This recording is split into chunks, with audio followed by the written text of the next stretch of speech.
Nah, kalau kita bicara identitas digital, kalau sudah terbentuk nantinya, cukup banyak hal yang kita hemat. Artinya, Dinas Dukcapil menghemat pekerjaan. Pencetakan ulang karena rusak, perpanjangan karena masa berlaku, sekarang masih ada juga ternyata karena alasan lainnya, sudah tidak perlu lagi dilayani karena bentuknya digital. Penduduk tidak akan pernah kehilangan KTP. Penduduk tidak pernah KTP akan tidak pernah rusak dan seterusnya. Nah, ini menghemat pekerjaan dari ini hanya dalam bentuk KTP. Sudah 25%. Tahun 2021 24%. 2022 saat ini sampai saat ini 3 bulan ini 26% dari total cetak. Kalau kita lihat pencetakannya, analisa-analisa yang kita lakukan di tahun 2022 pencetakan KTPL ada 29.471.000, yang cetak ulang ada 9,5 juta, yang cetak baru ada 19 juta. Kemudian 2021 ada 23 juta belangko pencetakannya, cetak ulang 9,8 juta, cetak baru 13 juta. Dengan alasan yang tadi, karena rusak, hilang, perpanjang masa berlaku, dan seterusnya. Kemudian 2022 sampai saat ini adalah bulan April, pertengahan April, sampai tanggal 20, pencetakannya sudah 5,8 juta. Yang cetak ulang ada 2,7, cetak baru ada 3,1. Artinya nanti ke depan, kalau identitas digital ataupun pelayanan digital sudah kita terapkan, ini sudah tidak perlu lagi bagi penduduk yang memiliki smartphone. Paling tidak, kalau ini hilang saja 50%, ini sangat menguntungkan dari Dinas Dukcapil sendiri. 50% kalau dari 29 juta atau hampir 30 juta sudah 15 juta. Nah, inilah yang akan kita terapkan sehingga perlu kehati-hatian dalam pelaksanaan identitas digital ini. Perlu pemahaman yang betul-betul khusus terhadap identitas digital ini. Karena identitas digital ini tidak ada lagi dokumen-dokumen yang akan diterbitkan, baik KTPL, KK, kemudian surat keterangan lainnya, catatan sipil, dan dokumen-dokumen lainnya. Cukup dalam bentuk digital saja. Dan bertransaksinya pun dalam bentuk digital. Nah, syarat penerapannya tadi kami sudah sampaikan, menerapkan siap, sudah melakukan perekaman KTPL tentunya, kemudian penduduk memiliki smartphone, kemudian memiliki jangkauan jaringan komunikasi di daerah tersebut. Jadi kalau memiliki smartphone tapi tidak ada jaringan komunikasi datanya, pasti artinya smartphone-nya tidak bisa difungsikan. Nah, ini adalah syarat-syarat dari pelaksanaan identitas digital. Sama halnya dengan pelaksanaan siap terpusat. Jadi sampai bulan Mei nanti, akhir Mei nanti, kita maksimalkan siap terpusat ini sudah dilaksanakan di 514 kabupaten kota.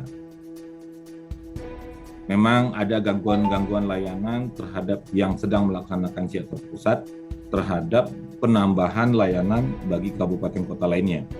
Jadi gangguan ini akan berlangsung sampai bulan Mei nanti. Jadi mohon kesabaran Bapak Ibu Kepala Dinas supaya ini bisa cepat selesai sehingga pelayanan bisa kita lakukan dengan lancar. Nah, ini ada 18 provinsi yang sudah selesai secara utuh, mulai dari Aceh sampai Maluku Utara. Kemudian yang sedang berproses sekarang adalah Sumatera Utara. Kalau Sumatera Utara berproses berarti kalau tahap 1 lebih kurang 334 kabupaten kota sudah melaksanakan siap terpusat. Sisanya tinggal lebih kurang 190 sekian. Nah, mudah-mudahan bulan Mei nanti ini selesai semua. Uji coba yang akan kita laksanakan untuk identitas digital ini mulai dari Ditjen Dukcapil dan Dinas Dukcapil provinsi maupun kabupaten kota. Kemudian seluruh ASN nanti ke depan, baru kita bergerak ke lingkungan kampus-kampus. Karena bagaimanapun juga lingkungan kampus bisa mempengaruhi keluarga masing-masing, lingkungan kampus dan sekolah-sekolah. Jika lingkungan kampus sudah bisa kita selesaikan ataupun sekolah-sekolah SMA, nah ini paling tidak bisa menyelesaikan dalam lingkungan keluarganya masing-masing. Nah ini harapan kita nanti ke depan, dari 4 kriteria ini bisa menyelesaikan ataupun menerapkan identitas secara nasional. Kalau sudah berbicara nanti dari seluruh ASN ataupun lingkungan kampus ini sendiri akan berpengaruh secara nasional. Kemudian juga bagaimana cara menerapkannya, ini sebenarnya sudah ada di dalam SIA terpusat. Di dalam SIA terpusat, di dalam daftar wajib KTP ada tombol bentuk handphone. Tinggal diklik di sini, sebenarnya tinggal melakukan pendaftaran melalui mobile handphone masing-masing. Kemudian nanti melakukan verifikasi. Nah, verifikasi inilah yang kita harapkan nanti bagaimana kita betul-betul bisa berhadapan langsung dengan penduduk. Kita belum bisa menjamin verifikasi ini secara online. Ataupun nanti ada beberapa metode yang kita uji cobakan melalui video call ataupun video singkat yang biasa dilakukan oleh perbankan. Ini sedang kita pelajari bersama. Dalam waktu dekat kita juga akan berdiskusi dengan Gojek bagaimana pengamanan terhadap pelayanan digital yang dilakukan oleh mereka selama ini. Walaupun sebenarnya Gojek itu juga nggak aman-aman juga. Tidak ada yang bisa menjamin keamanan sebuah sistem dalam pelaksanaannya. Tentunya monitoring dan kehati-hatian yang rutinitas kita lakukan itulah yang bisa menjamin keamanan sistem tersebut. Tidak ada sistem yang betul-betul mampu ataupun yakin menjamin dari keamanannya. Tapi pemantauan, monitoring, kemudian cara kerja dari masing-masing kabupaten kota itu betul-betul mempengaruhi keamanan dari sistem tersebut. Nah, ada beberapa hal yang kami ingin sampaikan terhadap Bapak Ibu sekalian dalam pelaksanaan pelayanan SIA terpusat terkait dengan layanan online ke depan, betul-betul menggunakan komputer yang hanya digunakan untuk pelayanan. Jangan digunakan untuk hal-hal lain. Karena malware yang ada di beberapa PC teman-teman di kabupaten kota itu serangannya dari situ. Kemarin kita menemukan layanan online kita diserang dari komputer operator masing-masing kabupaten kota. Ada beberapa kabupaten kota lewat dari komputer pelayanannya. Ternyata komputer pelayanan itu digunakan untuk segala macam. Sehingga dititipkan virus di situ, dari situlah virus tersebut melakukan penyerangan terhadap data center yang ada di Ditjen Dukcapil. Nah, ini harapan kita bersama-sama, mari kita bertanggung jawab terhadap apa yang sudah menjadi kewajiban kita, baik itu pelayanan di Dinas Dukcapil, kecamatan, ataupun tingkat kelurahannya. Betul-betul kita gunakan komputer pelayanan hanya untuk pelayanan saja.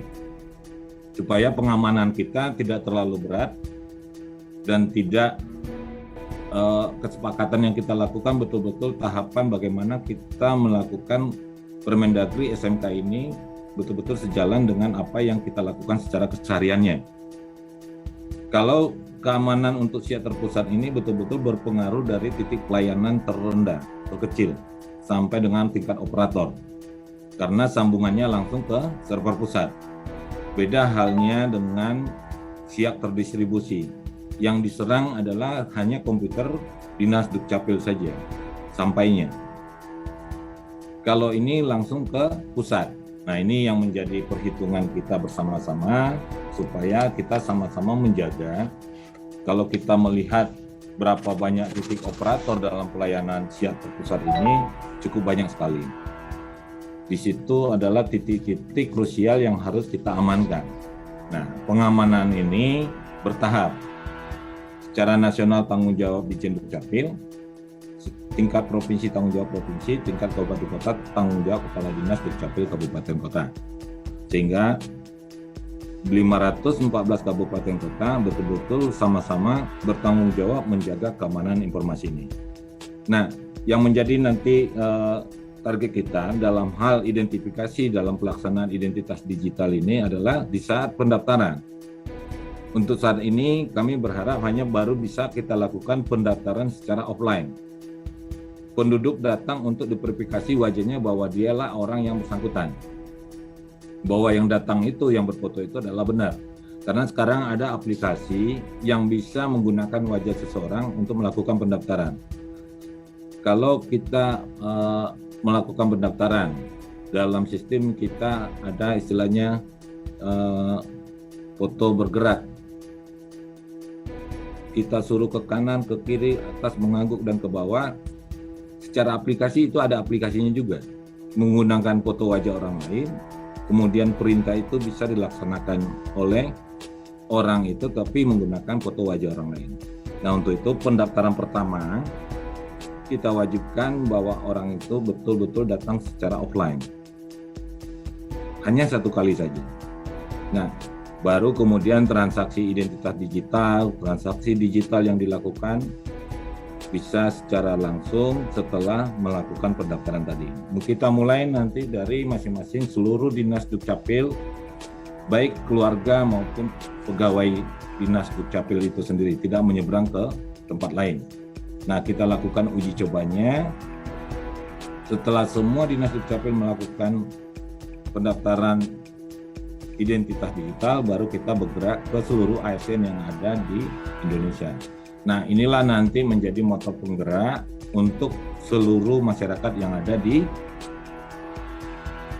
seluruh kabupaten kota, mulai dari keluarganya, kemudian sanak saudaranya, dan seterusnya.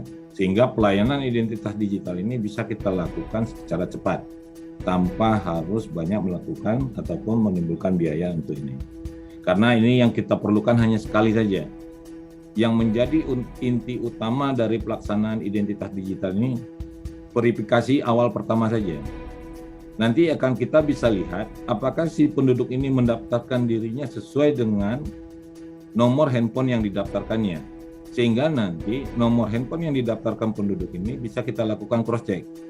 Dia waktu melakukan registrasi handphone, smartphone-nya atas nama dia atau atas nama orang lain.